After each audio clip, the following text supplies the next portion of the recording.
Hey, what's up, everybody? This is Charles Savance, and welcome you guys to another episode of the DREAMERSPRO show.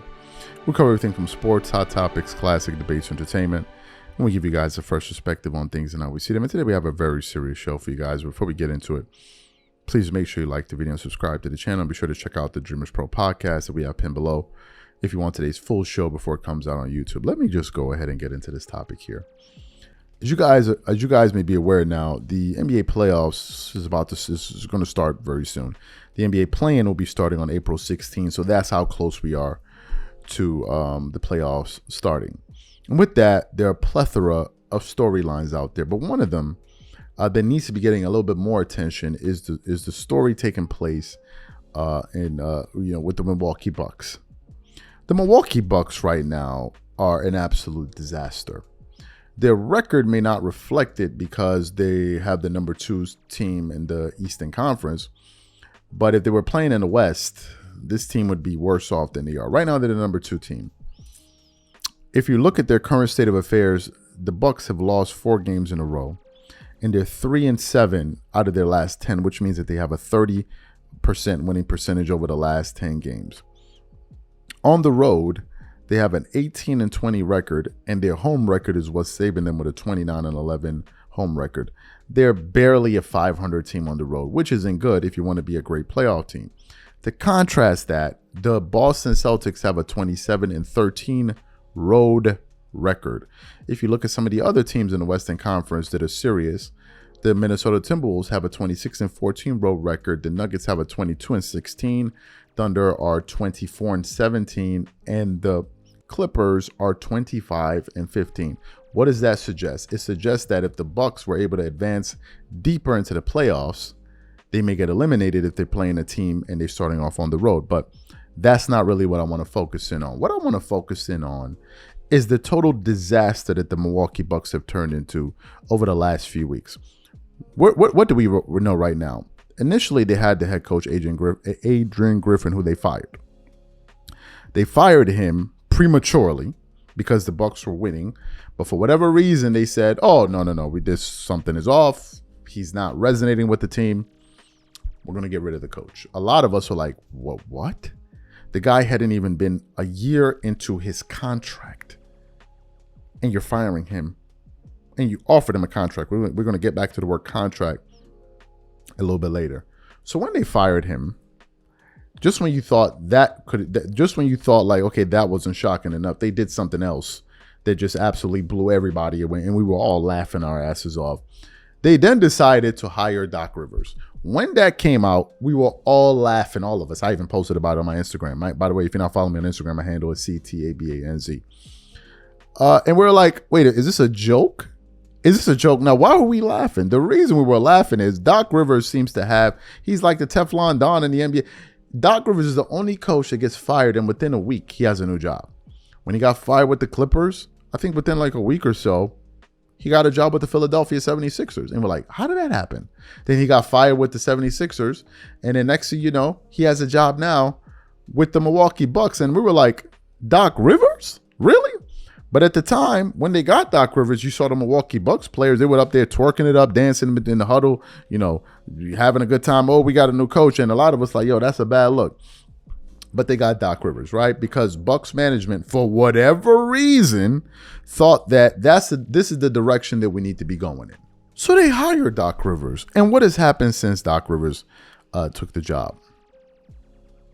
Under Griffin, the Bucks had a 30-13 record.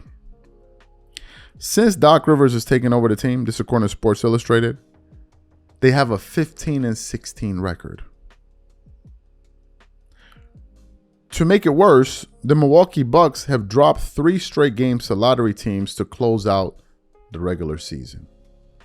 The Milwaukee Bucks have lost 4 games in a row as we currently speak. 4 games. Usually, NBA teams want to be playing good basketball going into the playoffs. But in the case of the Milwaukee Bucks, they're playing some of their worst basketball heading into the playoffs. Which then prompted me to put up another poll on the channel, because some people be thinking I'll be posting these polls because I'm bored, but I got a reason I posted these polls. 3 hours ago, we posted the following poll. I said, who deserves most of the blame for the issues the Bucks are facing? I gave the audience 3 options. Giannis, Doc Rivers, Bucks management. Out of the 1,400 voters, 14% said Giannis, 38% said Doc Rivers, 48% said Bucks management. Do you know what I think the percentage should be? I think the percentage should be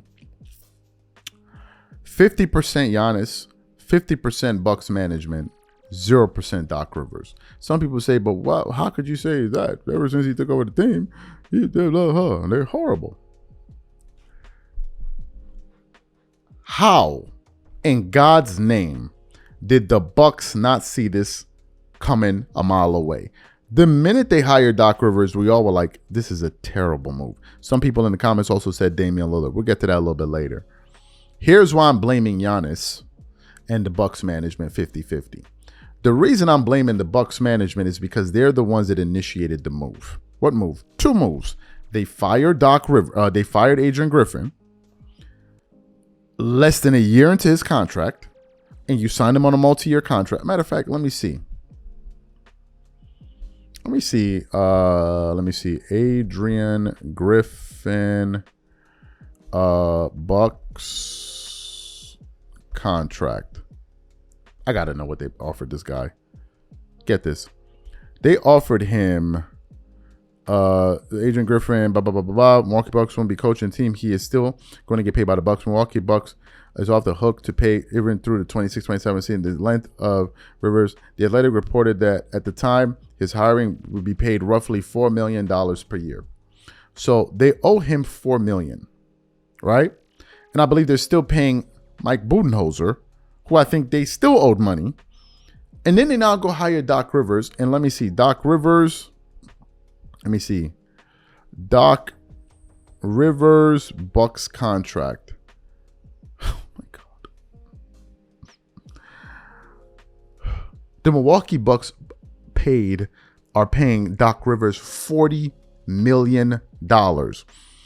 The Athletic reported Rivers signed a 4-year, roughly $40 million deal through 2026 and 2027.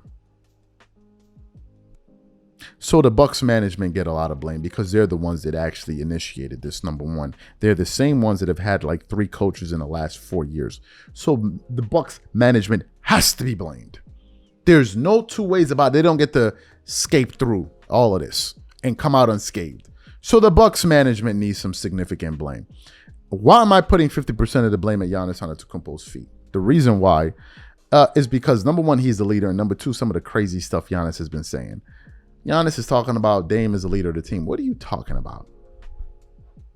Giannis Antetokounmpo is a better player than Damian Lillard now and historically. Giannis Antetokounmpo is the Finals MVP. It's one thing if you can say, oh, be yourself, do your thing, but lead the team. What?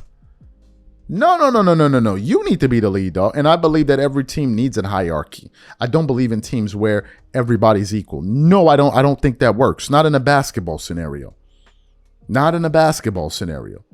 Usually teams that do well have a clear-cut hierarchy. And the reason that usually when they don't, they fail. Look at the Miami Heat, year 1. Year 2, it became clear LeBron is number 1. Option 1, D Wade is 2.